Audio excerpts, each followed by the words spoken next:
بسم الله الرحمن الرحيم. الحمد لله رب العالمين، والصلاة والسلام على سيد الأنبياء والمرسلين وعلى آله وصحبه أجمعين ومن تبعهم بإحسان إلى يوم الدين. أما بعد، أعوذ بالله من الشيطان الرجيم. بسم الله الرحمن الرحيم. يا أيها الذين آمنوا كتب عليكم الصيام كما كتب على الذين من قبلكم لعلكم تتقون. صدق الله العظيم. عن أبي هريرة رضي الله تعالى عنه أن رسول الله صلى الله عليه وسلم قال: إذا جاء رمضان فتحت أبواب الجنة وغلقت أبواب النار، إلى آخر الحديث، أو كما قال عليه الصلاة والسلام. رب يسر ولا تعسر وتمم بالخير وبك نستعينك يا فتاح. ربي زدني علما نافعا، ربي زدني علما نافعا، ربي زدني علما نافعا. اللهم صل على سيدنا ونبينا ومولانا محمد وبارک وسلم. میرے محترم بزرگوں، دوستوں، اللہ رب العزت نے رمضان کا مہینہ جو دیا ہے وہ اس لیے دیا تاکہ ہم متقی بن جائیں، تاکہ ہم اللہ کے دوست بن جائیں۔ دنیا کا بادشاہ اپنی رعایا کو دوست بنانا نہیں چاہتا ہے، لیکن جو ساری دنیا کا بادشاہ ہے، رب العالمین ہے، وہ ہمیں اور آپ کو دوست بنانے کے لیے یہ مہینہ دیا ہے کہ بندو، اس مہینے کے اندر تم مجھے اپنا بنا سکتے ہو۔ ماحول تیار کر دیا ہے کہ جب رمضان کا چاند نظر آیا، ہم نے سرکش شیاطین کو بند کر دیا۔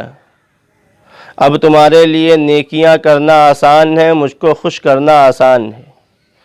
اور اس پر احسان دوبالا یہ کر دیا کہ تمہارے لیے نیکیوں کا جو اجر تھا اس میں اضافہ کر دیا۔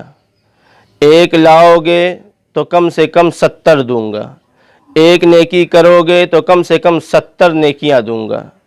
اور اس کے ساتھ تمہیں رمضان المبارک میں کچھ خاص عبادتیں بھی دیتا ہوں کہ جسے تم کر کے مجھے اور زیادہ قریب کر لوگے، راضی کر لوگے۔ کہ رمضان المبارک میں تراویح پڑھو، میرے حبیب کی سنت ہے۔ رمضان المبارک میں میرا کلام پڑھو، اسی مہینے میں نے قرآن کو نازل کیا ہے۔ اللہ تعالیٰ اپنے کلام ہی میں ارشاد فرماتے ہیں کہ ہم نے قرآن کو نازل کیا اس مہینے کے اندر۔ شہر رمضان الذی انزل فیہ القرآن ھدی للناس وبینات من الہدی والفرقان۔ یہ عظیم کتاب ہم نے رمضان المبارک میں نازل کیا ہے، تو اگر تم مجھے راضی کرنا چاہتے ہو تو اس عظیم کتاب پر عمل کرو، اس کی تلاوت کرو، اس میں جو ہم نے بتلایا ہے اسی اعتبار سے زندگی گزارو۔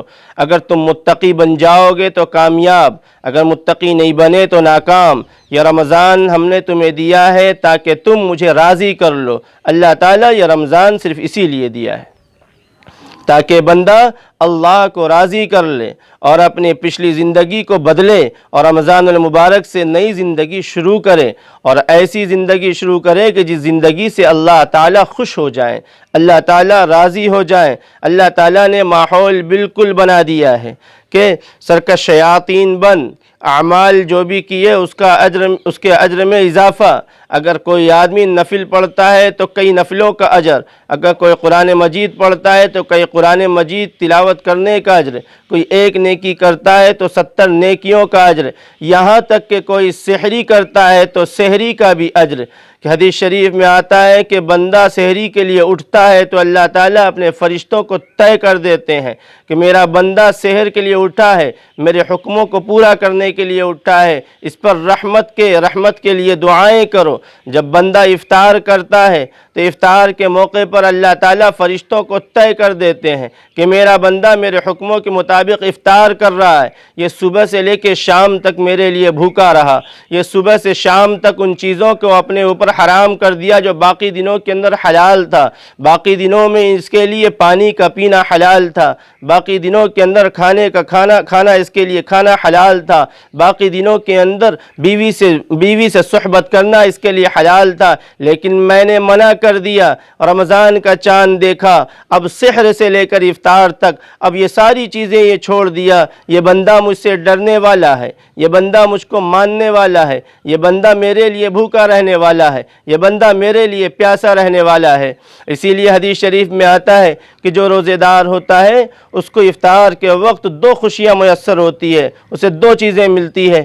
ایک تو افطار کے وقت کی خوشی کہ بندہ خوش ہوتا ہے کہ آج میں نے روزہ رکھا، وہ مزہ وہ لطف روزے خور کو نہیں حاصل ہوتا۔ اور دوسری خوشی جب اللہ سے ملاقات ہوگی اس موقع پر ہوگی۔ اللہ کے حبیب صلی اللہ علیہ وسلم نے ارشاد فرمایا کہ روزے دار کے لیے خصوصاً جنت میں ایک دروازہ بنایا گیا جس سے صرف اور صرف روزے دار داخل ہوں گے۔ یہ مقام ہوگا روزے دار کا، یہ مقام ہے روزے دار کا۔ اللہ کے حبیب صلی اللہ علیہ وسلم نے ارشاد فرمایا روزہ رکھنے کی وجہ سے اور بھوک کی وجہ سے جو منہ سے بدبو نکلتی ہے وہ بدبو بھی اللہ تعالیٰ کو مشک سے زیادہ پسند ہے۔ اللہ تعالیٰ ایک روزے دار سے اتنی زیادہ محبت کرتا ہے کہ ایک روزے دار سے اللہ اتنی محبت کرتا ہے کہ جب روزہ کوئی بندہ رکھتا ہے تو ساری سمندر کی مچھلیاں اس کے لیے افطار تک دعائیں کرتی ہے۔ ایک مقام اور ایک مرتبہ بتلایا۔ حضرت اشرف علی تھانوی رحمۃ اللہ علیہ اپنی کتاب میں تحریر فرماتے ہیں کہ جب قیامت کے دن سورج کی گرمی کی وجہ سے انسان کی کھوپڑیاں پک رہی ہوں گی، ابل رہی ہوگی، اس موقع پر روزے دار اللہ کے عرش کے سائے تلے دسترخوان پہ بیٹھا ہوگا۔ یہ مقام اور مرتبہ ہے۔ اللہ تعالیٰ نے یہ روزہ اسی لیے دیا تاکہ اللہ سے ڈرنے والے ہم اور آپ ہو جائیں، اور جن باتوں سے رکنے کے لیے اللہ نے حکم دیا ہے ان باتوں سے رکنے والے بن جائیں، اللہ کو اپنا بنا کر زندگی گزارنے والے ہو جائیں۔ اللہ نے جو چیزیں حرام قرار دے دی ہیں وہ چیز اپنے اوپر حرام کر لیں۔ جو چیزیں اللہ تعالیٰ نے ہم پر اور آپ پر حلال کی ہیں ان چیزوں کو ہم حلال جان کر اسے استعمال کریں۔ جو کام کرنے کا اللہ نے حکم دیا ہے وہ کام ہم کریں، جن کام کے نہ کرنے کا حکم دیا ہے ان کام سے ہم رکیں۔ یہ ہماری اور آپ کی ذمہ داری ہے۔ اللہ تعالیٰ نے جھوٹ حرام قرار دیا، یا ہماری ذمہ داری ہے کہ ہم متقی بننے کی کوشش کر رہے ہیں تو ہم جھوٹ سے توبہ کریں، کریں چاہے زندگی کے کسی بھی موڑ پر ہوں۔ ہم اس بات کا عزم اور ارادہ کریں کہ ہم کسی حال میں جھوٹ نہیں بولیں گے۔ آقا محمد الرسول اللہ صلی اللہ علیہ وسلم نے ارشاد فرمایا مومن سب ہو سکتا ہے لیکن جھوٹا نہیں ہو سکتا، مومن سب ہو سکتا ہے لیکن جھوٹا نہیں ہو سکتا۔ ہم اپنی زندگی کا جائزہ لیں کہ ہم صبح سے شام تک کتنے جھوٹ بولتے ہیں، ہم کتنے طرح کی مکاری اور عیاریاں کرتے ہیں، ہم لوگوں کو اور شریفوں کو بیوقوف بنانے کے لیے جھوٹ کا استعمال کرتے ہیں۔ آج ہم توبہ کریں کہ یہ جھوٹ نہیں بولیں گے۔ آقا محمد الرسول اللہ صلی اللہ علیہ وسلم نے ارشاد فرمایا جھوٹا ہونا یہ منافق ہونے کی علامت ہے، جھوٹا ہونا منافق ہونے کی علامت ہے کہ اذا حدث کذب، کہ جب وہ بات کرتا ہے تو جھوٹ بولتا ہے، جب وہ بات کرتا ہے تو جھوٹ بولتا ہے۔ متقی کبھی جھوٹ نہیں بول سکتا، متقی سچا ہوتا ہے، متقی سچا ہوتا ہے۔ اللہ تعالیٰ نے ہمیں غیبت سے منع کیا، غیبت حرام۔ ہم یہ عزم اور ارادہ کریں کہ زندگی کے کسی بھی کونے پر کسی بھی جگہ پہ ہوں گے ہم کبھی بھی کسی کی غیبت نہیں کریں گے۔ آج لاک ڈاؤن کا دور ہے، آج ایک دوسرے سے ملنے کا سلسلہ منقطع ہو گیا، لوگ اپنے گھروں میں ہیں لیکن گھر میں رہنے کے باوجود بھی سنبھل نہیں رہے ہیں۔ یہ گھروں کے حالات ہیں کہ جب ایک جگہ پر بیٹھے ہیں اگر دو آدمی بھی جڑ رہے ہیں تو ایک دوسرے کی برائیاں کر رہے ہیں، روزے کی حالت میں سحر کیا ہے اور سحر کرنے کے بعد اب یہ بیٹھے ہیں تو بیٹھنے کے بعد اس کی عزتیں اچھال رہے ہیں، اس کی عزتیں اچھال رہے ہیں۔ اللہ تعالیٰ کو یہ بالکل پسند نہیں، اللہ تعالیٰ کو یہ بالکل پسند نہیں۔ محمد الرسول اللہ صلی اللہ علیہ وسلم نے ارشاد فرمایا کوئی روزہ رکھے، کوئی سحر کرے اور افطار کرے اور دن میں جھوٹ بھی بولے اور غیبت بھی کرے تو اللہ کو ایسے روزے کی ضرورت نہیں ہے، ایسے جھوٹوں کے روزے کی ضرورت نہیں ہے۔ اگر روزہ رکھا ہے تو پورے اہتمام کے ساتھ، متقیوں والے صفات کے ساتھ اللہ کو روزے پسند ہے کہ اس کی آنکھیں بھی گندی چیزیں دیکھنے سے محفوظ ہو، اس کی زبان بھی جھوٹ بولنے سے محفوظ ہو، اس کے کان بھی غلط بات سننے سے محفوظ ہو، اس کے ہاتھ بھی حرام چیز پکڑنے سے محفوظ ہو، اس کے پیر بھی حرام جگہ پہ جانے سے محفوظ ہو، اس کی آنکھیں دن بھر قرآن کی تلاوت میں ہو، اس کی زبان ہمیشہ اس کی یاد میں مست ہو، اس کا دل ہمیشہ اللہ کی یاد سے معطر ہو، اس کے دماغ میں ہمیشہ اس کی کبریائی ہو۔ یہ اللہ روزے کے ذریعے اور تقوی کے ذریعے اللہ یہ چاہتے ہیں۔ اللہ روزے کے ذریعے یہ چاہتے ہیں کہ بندہ نیک ہو جائے، بندہ صاف ہو جائے۔ جب یہ نیک ہوگا اور صاف ہوگا تو رمضان کا لطف اسے نصیب ہوگا۔ جب راتوں میں تراویح پڑھے گا، اس کی تراویح میں اس کو مزہ آئے گا۔ جب یہ قرآن کی تلاوت کرے گا تو تلاوت میں مزہ آئے گا۔ جب یہ ذکر کرے گا تو ذکر میں مزہ آئے گا۔ آج نماز میں، آج تراویح پڑھنے میں لطف کیوں نہیں نصیب ہو رہا ہے؟ کیوں؟ اس کی وجہ یہ ہے کہ ہم نے سچ میں اللہ سے دل نہیں لگایا، اللہ سے لو نہیں لگایا۔ ہم نے بس یہ سمجھ لیا ہے کہ سحری کر لی اور افطار کر لی، روزہ ہو گیا، روزہ ہو گیا۔ ہم نے بس یہ سمجھ لیا ہے کہ سحر میں حلق سے اوپر تک کھانا ہے اور افطار میں 50 طرح کا آئٹم دسترخوان پہ سجانا ہے، بس یہی ہمارے روزے کی پہچان ہے۔ نہیں، روزے کی پہچان اعمال سے ہوگی۔ روزے کے اندر اتنا ہی جان ہوگا جتنی زیادہ اللہ کے احکامات روزے کی حالت میں پورے کیے جائیں گے۔ آج ہم سے اللہ تعالیٰ ناراض ہیں، مسجدیں موجود ہونے کے باوجود آج ہم مسجدوں میں جانے سے قاصر ہیں۔ آج اللہ ناراض ہے، اور ان دنوں کے اندر بھی اللہ چاہتا ہے کہ بندوں راضی کر لو، توبہ کر لو۔ تمہارے لیے ہم نے تمہارے گھروں کو مسجد بنایا ہے، تم وہاں پر پابندی سے نماز کیوں نہیں ادا کر رہے ہو؟ آج کتنے ہی ہمارے نوجوان، رمضان المبارک کا مہینہ ہے اور اس مہینے میں نماز چھوڑ رہے ہیں۔ کیا ہو گیا ہمارے جوانوں کو؟ کیا ہو گیا آج ہمارے بوڑھوں کو جو انفرادی بھی نماز پڑھنے کو تیار نہیں ہے؟ اور خدا ناراض نہ ہو ایسے اعمال سے تو کیا راضی ہوگا؟ آج ہمارے بچے قرآن کی تلاوت کرنے کو تیار نہیں ہے، صبح سے شام تک وہ ہاتھ میں موبائل ہے، اور اس موبائل پہ نہ جانے کون کون سی خباثتیں اور کون کون سی برائیاں اور نہ جانے کیا کیا کیے جا رہے ہیں۔ ایک دور تھا کہ لوگ اہتمام کیا کرتے تھے کہ رمضان آ گیا ہے، اب ہمیں عبادت میں مست رہنا ہے، راتوں میں عبادت کرنی ہے اور دن بھر روزہ رکھنا ہے، راتوں کو میں اللہ کو منانا ہے۔ آج وہ ماحول ہمارے ہاتھوں سے چلا گیا، آج وہ گھر، بستیاں ان سارے اعمال سے خالی ہو گئی۔ اب تو صرف سونا ہے اور کھانا ہے۔ آج نہ غم ہے اللہ کے حکموں کے مٹنے کا، آج نہ ہی غم ہے محمد رسول اللہ صلی اللہ علیہ وسلم کی سنتوں کے چھوٹنے کا۔ میرے عزیزوں، اس رمضان میں بلکہ ابھی سے یہ ارادہ کریں کہ ہم اللہ کو راضی کرنے والے اعمال کریں گے۔ ہم توبہ کرتے ہیں اور اللہ کی طرف رجوع کرتے ہیں۔ اللہ کے حبیب صلی اللہ علیہ وسلم نے ارشاد فرمایا، التائب من الذنب کمن لا ذنب لہ، کہ توبہ کرنے والا ایسا ہے گویا کہ اس نے گناہ کیا ہی نہیں۔ ہم اپنے اسلاف کی زندگیاں اٹھائیں، معلوم کریں، پڑھیں ہمارے بزرگان دین رمضان کو کیسے گزارا کرتے تھے۔ عبد الرحیم رحمۃ اللہ علیہ کے بارے میں آتا ہے کہ جب رمضان کا مہینہ آتا، حضرت شیخ زکریہ رحمۃ اللہ علیہ نے ان کے بارے میں لکھا ہے، عبد الرحیم رائے پوری رحمۃ اللہ علیہ کے متعلق، جب رمضان کا مہینہ آتا تو وہ خط و کتابت بھی بند کر دیتے، لوگوں سے ملنا جلنا بھی بند کر دیتے، رات بھر نمازوں میں اور قرآن کی تلاوت میں لگے رہتے۔ حضرت شیخ الہند رحمۃ اللہ علیہ کے متعلق کتاب میں ملتا ہے کہ حضرت شیخ الہند رحمۃ اللہ علیہ جب رمضان آتا تو افطار کے بعد، تراویح کے بعد سحر تک مسلسل نفلیں ادا کرتے۔ یہ ہمارے اسلاف تھے، اپنے اعمال سے اللہ کو راضی کیا تھا، اپنے اعمال سے اللہ کو راضی کیا تھا، اپنے اللہ کو خوش کیا تھا۔ وہی اللہ آج بھی ہے، وہی دین آج بھی ہے، لیکن ویسے اعمال کرنے والے ہم اور آپ نہیں ہیں۔ اس لیے عزیزوں، یہ اللہ نے بہترین موقع دیا ہے، اس موقع کو غنیمت جانیں اور اللہ کو راضی کرنے کے لیے یہ ارادہ اور عزم کریں اور پکا ارادہ کریں کہ آج سے نہ کوئی نماز چھوٹے گی، آج سے نہ قرآن کی تلاوت چھوٹے گی، آج سے ہم کوئی حکم خدا کا نہیں توڑیں گے، سارے اعمال جان کر کریں گے۔ اللہ نے جن چیزوں سے روکا ہے ان چیزوں سے رکیں گے۔ اللہ نے غیبت سے رکنے کا حکم دیا، ہم غیبت نہیں کریں گے۔ اللہ تعالیٰ نے اگر اللہ تعالیٰ نے ہمیں حکم گانا نہ سننے کا دیا ہے، ہم گانے نہیں سنیں گے۔ اللہ تعالیٰ نے اگر ہمیں جھوٹ بولنے کا حکم نہیں دیا ہے تو ہم جھوٹ نہیں بولیں گے۔ اللہ تعالیٰ نے ہمیں ماں باپ کی خدمت کا حکم دیا ہے، ہم ماں باپ کی خدمت کریں گے۔ اللہ تعالیٰ نے غریبوں کا خیال رکھنے کا حکم دیا ہے، ہم غریبوں کا خیال رکھیں گے۔ اللہ تعالیٰ نے بیواؤں مسکینوں کا خیال رکھنے کا حکم دیا ہے، ہم بیواؤں اور مسکینوں کا خیال رکھیں گے۔ یہ کرنے والے اعمال ہیں، مخلوق پریشان ہیں، ان کی پریشانی کو دور کرنا بھی یہ ہماری اور آپ کی ذمہ داری ہے۔ محمد رسول اللہ صلی اللہ علیہ وسلم نے ارشاد فرمایا، رمضان کا مہینہ غم گساری کا مہینہ مہینہ ہے اور خیرات کے بانٹنے کا مہینہ ہے۔ یہ بڑا عظیم الشان مہینہ ہے۔ اس مہینے کے اندر جتنے خیرات بانٹے جائیں اتنے کم ہے، جتنے زیادہ غریبوں کی مدد کی جائے اتنا کم ہے۔ آج اللہ تعالیٰ دینے کو تیار ہے، بس بندہ اپنے دامن کو تو پھیلائے، بندہ ایک قدم تو آگے بڑھائے، اللہ 10 قدم آگے بڑھانے کو تیار ہے۔ وہ اللہ جسے کسی کے سجدے کی ضرورت نہیں، جسے کسی کے رکوع کی ضرورت نہیں، جسے کسی کے قرآن کی تلاوت کی ضرورت نہیں، لیکن وہ اللہ کہتا ہے کہ بندے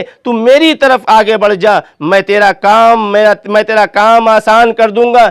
ایک ماں کیا پیار کرتی ہے، تیرا اللہ تجھ سے 70 ماؤں سے زیادہ پیار کرتا ہے۔ ایک چھوٹا سا بچہ ہو اور اس کی ماں اس کے سامنے بیٹھی ہو، بچہ کوئی ضد کر لے اور ماں نہ دے، بچہ اپنی آنکھوں سے آنسو گراتا ہے تو ماں اس کی ضد کو پورا کر دیتی ہے۔ وہ اللہ جو 70 ماؤں سے زیادہ پیار کرتا ہے، اگر اس اللہ کے سامنے ہم اور آپ اللہ کی رضا کے لیے ضد کر لیں تو کیا وہ اللہ راضی نہیں ہوگا؟ وہ اللہ بالکل راضی ہوگا۔ کوئی رونے والی آنکھ چاہیے اور مانگنے والے ہاتھ چاہیے اور وہ دل چاہیے جو اللہ کے ڈر سے پوری طریقے سے بھرا ہوا ہو، اور اللہ سے مدد مانگنے والا دل چاہیے، مزاج چاہیے۔ آج بھی اللہ دینے کو تیار ہے، آج بھی اللہ دینے کو تیار ہے۔ رحمت کے فرشتے رحمت کی برسات کر رہے ہیں۔ اب ہماری ذمہ داری ہے کہ ان رحمتوں کو ہم کیسے سمیٹتے ہیں، ان رحمتوں کو کیسے اپنے دامن میں لاتے ہیں۔ میرے محترم بزرگوں، دوستوں، اس رمضان کو خالی نہ جانے دیں،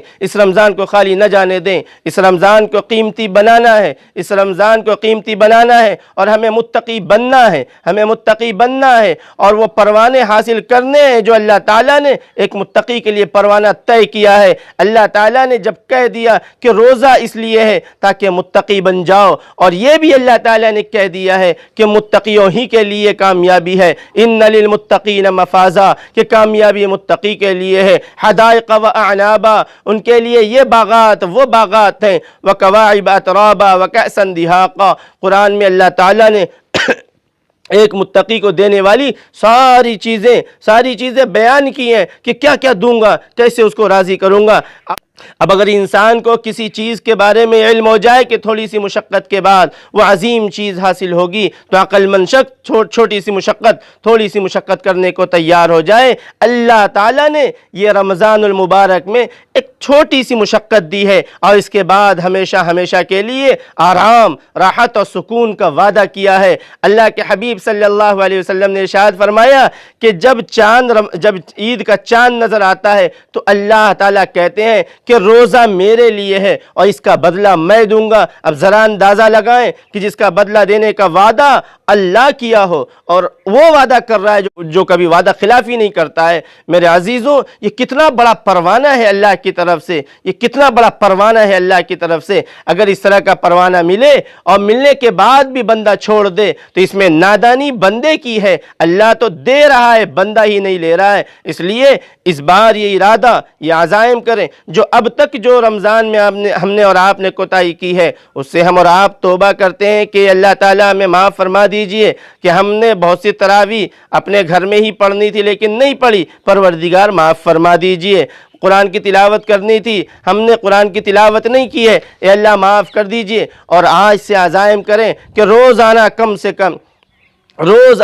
سے کم ایک پارہ قرآن، اور اگر آپ ایک پارہ سے زیادہ قرآن کی تلاوت کریں تو نور علی نور۔ بہت سے ایسے لوگ ہیں جو رمضان المبارک میں 10 پارے ایک دن میں تلاوت کر رہے ہیں، 20 پارے ایک دن میں تلاوت کر رہے ہیں اور قرآن کا مزہ لے رہے ہیں، قرآن کا لطف لے رہے ہیں، فرقان کا مزہ لے رہے ہیں۔ یہ عظیم کتاب ہے، یہ اللہ کا کلام ہے یہ اللہ کا کلام ہے۔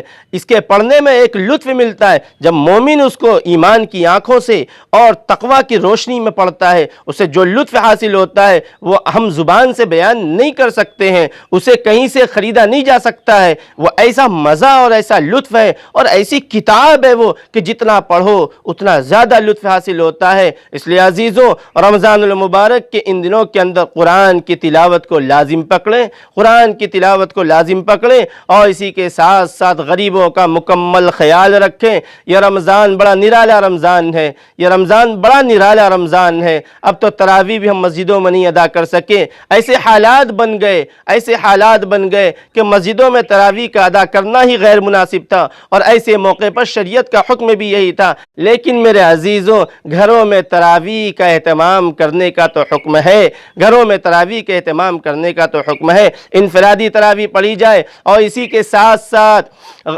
ساتھ ساتھ اپنے جیب پر بھی نظر کی جائے کہ عام دنوں کی طرح، باقی رمضانوں کی طرح اپنے جیب پر بوجھ نہ ڈالا جائے، بلکہ جیب کو تھوڑا سا سنبھال کے رکھا جائے، خریداری کے چکر میں نہ پڑا جائے۔ اب لوگ خریداری کے چکر میں پڑے ہوئے ہیں کہ اب عید آنے والی ہے 20 دن کے بعد، اب کپڑے خریدنے ہیں، اب چپل خریدنے ہیں۔ ارے اللہ کے پیارو، اگر ایک عید بغیر نئے چپل کے اگر تم نے ادا کر لیا، اگر ایک عید بغیر جوڑے کے تم نے ادا کر لیا تو کوئی نقصان نہیں ہے۔ ان پیسوں کو ضائع ہونے سے بچاؤ اور سمجھو ان حالات کو جو آگے آنے والے ہیں۔ مدارس ہمارے دین کے قلعے ہیں۔ آج وہ سفراء جو کل تک آپ کے دروازے پہ آیا کرتے تھے، لیکن ان لاک ڈاؤن کے حالات کی وجہ سے آپ کے دروازے پہ پہنچ نہیں سکے ہیں۔ اب یہ آپ کی ذمہ داری ہے کہ جو آپ کے دروازے پہ پہنچتے تھے، اب آپ ان کے گھروں تک ان کے رقومات کو پہنچائیں، وہ مدرسے کے اکاؤنٹس پر پہنچائیں۔ مدارس دین کے قلعے ہیں، بھوکے رہ جانا پسند کر لو، پھٹا پرانا پہنا پسند کر لو،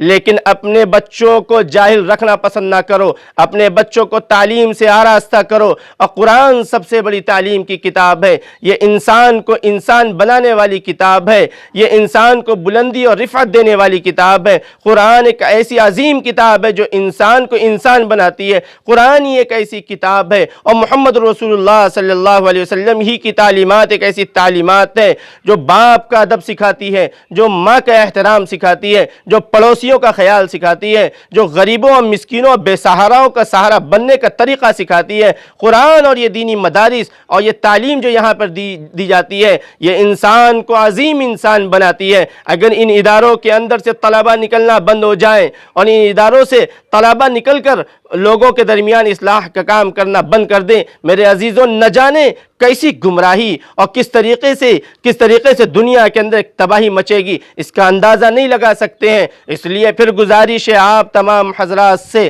کہ اس بار رمضان المبارک میں آپ یہ ارادہ اور عزم کریں کہ انشاءاللہ اس سال اپنے کپڑوں اور اپنے جوتوں پہ خرچ کرنے کے بجائے ان رقومات کو ہم مدارس میں خرچ کریں گے، غریبوں پہ خرچ کریں گے، مسکینوں پہ خرچ کریں گے، بیواؤں پہ خرچ کریں گے۔ اس بار ہم بغیر نیا جوڑا پہنے ہوئے گزار لیں گے، کوئی مشکل کام نہیں ہے۔ اگر بازار کھلے بھی ہیں تو آپ بازار نہ جائیے، اگر بازار کھلے بھی ہیں تو آپ بازار کے رونق نہ بنیے۔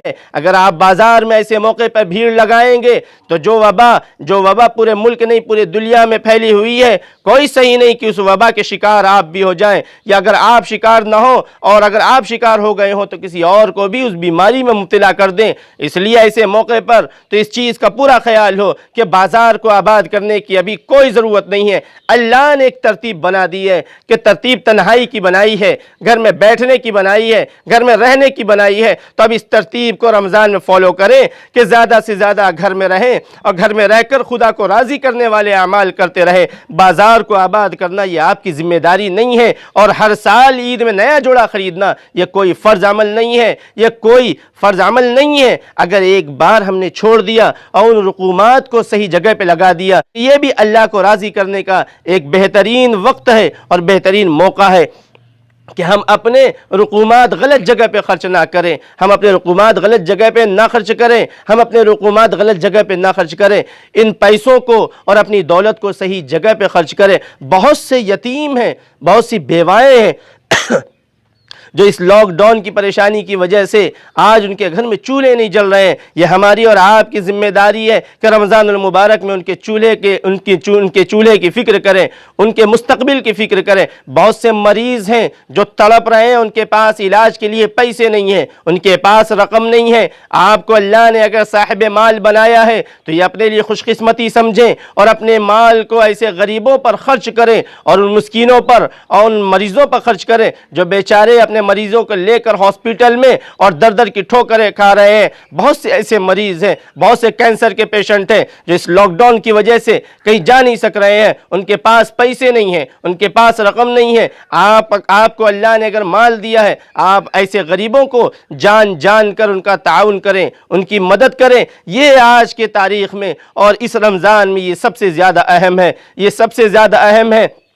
پھر میں آپ لوگوں سے گزارش کرتا ہوں کہ اللہ کے واسطے متقی بننے والے راستے پر جائیں، اپنے خواہشات پر چلنے والے نہ بنیں۔ اللہ نے یہ بہترین موقع اور بہترین سما دیا ہے، اس میں ہم اللہ کو راضی کر سکتے ہیں، اس میں ہم اللہ کو راضی کر سکتے ہیں۔ اگر اللہ راضی ہو گیا کام بن گئے، اگر اللہ ناراض ہو گیا ہمارا سب کچھ تباہ ہو گیا، ہمارا کیا کرایا سب مٹی میں مل جائے گا۔ اس لیے عزیزو، اللہ تعالیٰ آج چاہتا ہے کہ بندہ میری طرف آ جائے، تب ہماری ذمہ داری ہے کہ ہم اللہ کی طرف قدم بڑھائیں، اللہ کو اپنا بڑھائیں۔ اور جو آدمی روزے نہیں رکھتا ہے اور رمضان کی قدر نہیں کرتا ہے، میرے عزیزوں، اس کے لیے وعیدیں بھی نازل ہوئی، جو لوگ روزے نہیں رکھتے ہیں وہ بھی کان کھول کر سنیں۔ اللہ کے حبیب صلی اللہ علیہ وسلم منبر رسول پر قدم رکھتے ہیں، اور پہلی سیڑھی پر قدم رکھتے ہیں تو کہتے ہیں آمین، دوسری سیڑھی پہ قدم رکھتے ہیں کہتے ہیں آمین، تیسری سیڑھی پہ قدم رکھتے ہیں آمین۔ اس کے بعد خطبہ دیتے ہیں۔